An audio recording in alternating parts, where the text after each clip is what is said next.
Quando pensamos nos conhecimentos necessários para pilotar um avião, quase sempre vem à mente o treinamento prático e o domínio técnico exigidos pela profissão, não é verdade? E isso faz sentido. Meteorologia, motores, navegação aérea, regulamentos de tráfego e tantas outras disciplinas continuam sendo indispensáveis para a formação de um bom piloto. Ainda assim, fala-se pouco sobre algumas das habilidades mais importantes dessa profissão. Talvez, inclusive, habilidades nem seja o melhor termo para defini-las. O mais adequado, talvez, seja chamar essas habilidades de virtudes. Para Aristóteles, virtudes são excelências da alma, disposições estáveis que levam o homem a agir bem e a viver bem. Virtudes não são emoções passageiras, nem talentos naturais que surgem espontaneamente, mas hábitos formados pela prática, capazes de ordenar os desejos, as escolhas e as ações de acordo com a razão. Nesse sentido, 3 virtudes se destacam na formação do caráter de um bom piloto. E, por que não dizer, de um bom ser humano: a humildade, a prudência e a disciplina. E é sobre elas que refletiremos a seguir.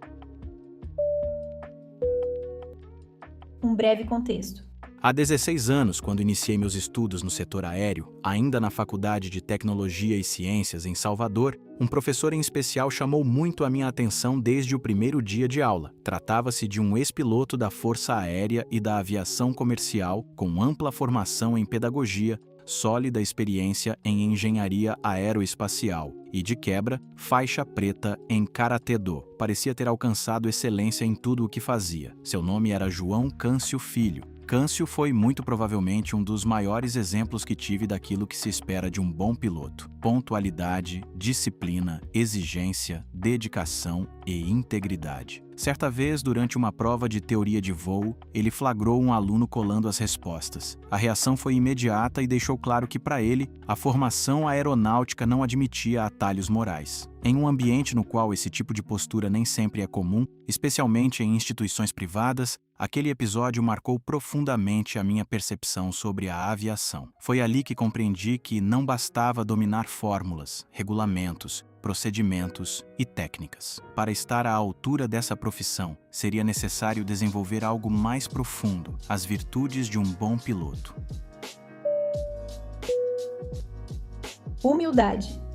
Um dia, durante uma aula de conhecimentos técnicos de aeronaves e motores, Câncio nos contou a história de um piloto da extinta Varig, que, segundo o relato, teria realizado um voo de São Paulo a Salvador, a apenas 500 pés de altitude, seguindo uma rota sobre o mar. A aventura talvez jamais tivesse chegado ao conhecimento da companhia se um dos passageiros não tivesse escrito uma carta elogiando aquela experiência inesquecível. O episódio teria provocado sua demissão da Varig e, posteriormente, sua ida para a Abaeté Linhas Aéreas, em Salvador. Anos depois, já integrado ao novo trabalho, mas aparentemente ainda preso aos antigos hábitos, esse piloto teria aceitado realizar um voo entre Salvador e a ilha de Itaparica, durante uma forte tempestade. Outros pilotos, segundo Câncio, haviam recusado a travessia. Ele, no entanto, aceitou. A aeronave não chegou ao destino e o caso terminou de forma trágica. Talvez possamos pensar que a prudência tenha sido a virtude que mais lhe faltou naquele dia. Mas casos como esse não revelam apenas uma simples falta de prudência. Revelam algo mais profundo: a ausência de humildade. Isto é, a incapacidade de reconhecer os próprios limites, as próprias fragilidades e as impossibilidades impostas pela realidade.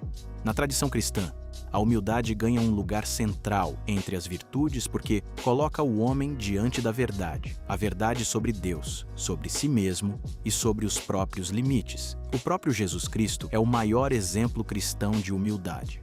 Essa virtude também é essencial para a formação de um bom piloto. A humildade cria a abertura necessária para aprender, corrigir-se e ouvir, sem arrogância e sem prepotência. O pior aluno costuma ser justamente aquele que acha que já sabe tudo e que não há mais nada a aprender. Na aviação, o processo de aprendizagem é permanente. Continua depois da formação, depois da primeira licença, depois da entrada em uma companhia aérea e mesmo depois de se tornar comandante. Por isso, é preciso cultivar a humildade de permanecer sempre aberto ao conhecimento e às informações que podem vir de um instrutor, de de um colega, de um mecânico, de um controlador de tráfego aéreo ou de um passageiro atento, como se costuma recordar no caso do acidente do voo Varig 254, em 1989. A humildade é, nesse sentido, a porta de entrada para todas as outras virtudes. Ela nos permite desenvolver a prudência, a disciplina, a capacidade de reconhecer as próprias falhas e a consciência de que não somos donos da verdade. Na aviação, é comum que a formação, a progressão na carreira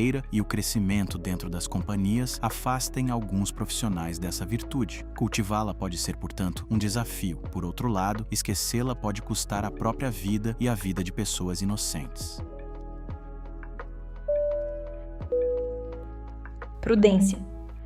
Uma vez que a humildade permite ao piloto reconhecer os próprios limites e abre sua consciência para a necessidade do aprendizado constante, surge uma pergunta decisiva: como ele deve agir? A resposta passa pela virtude da prudência. Para Aristóteles, a prudência é uma virtude ligada à razão prática, isto é, a capacidade de deliberar corretamente sobre o que deve, ou não, ser feito em uma situação concreta. O filósofo defendia que as virtudes morais, como a coragem, consistem em um meio-termo entre dois extremos. No caso da coragem, essa virtude se encontra entre a covardia, que é a falta, e a temeridade, que é o excesso. A prudência, porém, não é classificada exatamente como uma virtude moral, mas como uma virtude intelectual ligada à razão prática. Ou seja, a prudência não é simplesmente o meio entre dois extremos. Ela é justamente a virtude que ajuda a pessoa a encontrar o equilíbrio correto em cada situação concreta. Na aviação, como você já pode imaginar, a prudência se torna indispensável. Sua ausência leva o piloto a tomar atitudes precipitadas, agir por impulso e decidir sem considerar adequadamente os riscos. Por outro lado, o piloto prudente também não pode ser confundido com alguém que hesita de forma exagerada ou que paralisa diante da necessidade de agir. A prudência não é medo, também não é temeridade. É a capacidade de avaliar a realidade com clareza, reconhecer os riscos, ponderar as alternativas e escolher a ação mais adequada diante das circunstâncias. Nesse sentido, humildade e prudência tornam-se virtudes inseparáveis. A humildade leva o piloto a buscar o conhecimento necessário. A prudência transforma esse conhecimento em critério de ação diante dos desafios diários da profissão. Para Aristóteles, o desenvolvimento dessa virtude não nasce apenas do estudo, mas também da experiência, do hábito de pensar antes de agir e da formação do caráter. Conviver com pessoas prudentes, refletir sobre as consequências das próprias atitudes e afastar do processo decisório sentimentos como orgulho, medo, vaidade, ambição e pressa são atitudes que ajudam a formar um juízo mais prudente e equilibrado. A virtude da prudência talvez ainda não esteja presente em todas as nossas atitudes. Pode continuar sendo difícil decidir entre prosseguir ou alternar para outro aeroporto, insistir ou interromper uma operação, avançar ou reconhecer que a melhor decisão é recuar. Mas, quando o piloto já é capaz de agir sem se deixar conduzir pelo impulso, pelo orgulho ou pelo desejo de provar algo a si mesmo ou aos outros, ele começa a governar melhor seus medos, seu ego e suas decisões. E é justamente nesse caminho que se aproxima daquilo que a aviação mais exige: um juízo seguro, equilibrado e responsável. Disciplina. Com humildade e prudência, podemos dar o próximo passo, o desenvolvimento da disciplina. Contudo, antes de avançarmos para o seu real significado e importância, é preciso falar brevemente sobre sua formação histórica como uma forma de ordenação do tempo e da vida. Durante muitos séculos, os mosteiros estiveram entre os ambientes em que a organização do tempo foi vivida de maneira mais rigorosa. Fora deles, grande parte da vida cotidiana seguia ritmos mais flexíveis, marcados pela luz do dia, pelas estações do ano, pelas necessidades do trabalho e pelas conveniências de cada comunidade. Para os monges, no entanto, essa disciplina do tempo não estava ligada apenas à produtividade. Tratava-se de uma forma de ordenação moral e espiritual da vida. O horário não existia simplesmente para produzir mais, mas para formar melhor o homem, educar seus desejos, orientar suas ações e submetê-las a uma finalidade mais elevada. Nesse sentido, uma das grandes referências da vida monástica ocidental é, sem dúvida, São Bento. Na tradição beneditina, o tempo não era algo neutro, nem um espaço vazio a ser preenchido ao acaso. Ele era organizado segundo uma regra, uma ordem e um propósito.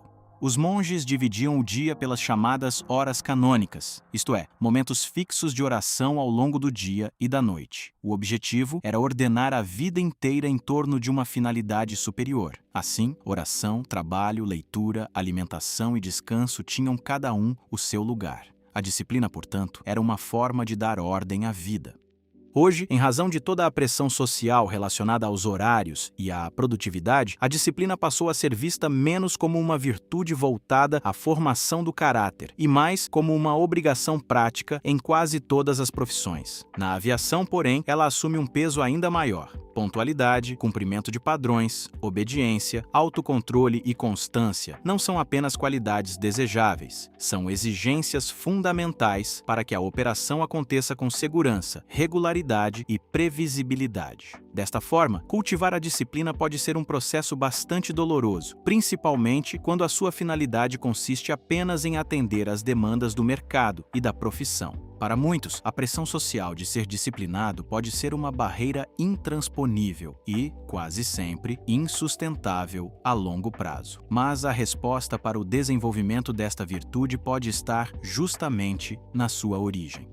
Abraçar a disciplina como um meio para o desenvolvimento do caráter, assim como faziam os monges beneditinos, é uma forma mais profunda de compreendê-la. Quando enraizada na personalidade, a disciplina deixa de ser apenas uma imposição externa e passa a ser uma força interior de ordenação. Desta forma, a disciplina não limita o homem. Pelo contrário, passa a fazer parte das camadas mais profundas da sua personalidade e permite que ele organize seus desejos, seus horários, suas ações e suas escolhas em direção a um ideal mais elevado que integra a sua vida e a sua profissão.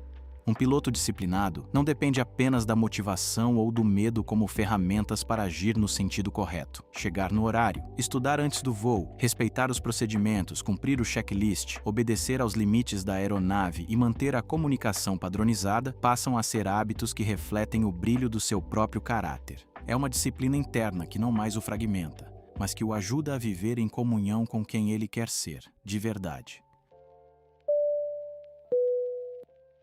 Considerações. Quando compreendidas como as grandes virtudes que realmente são, a humildade, a prudência e a disciplina trabalham juntas na construção não apenas de bons pilotos, mas de bons homens.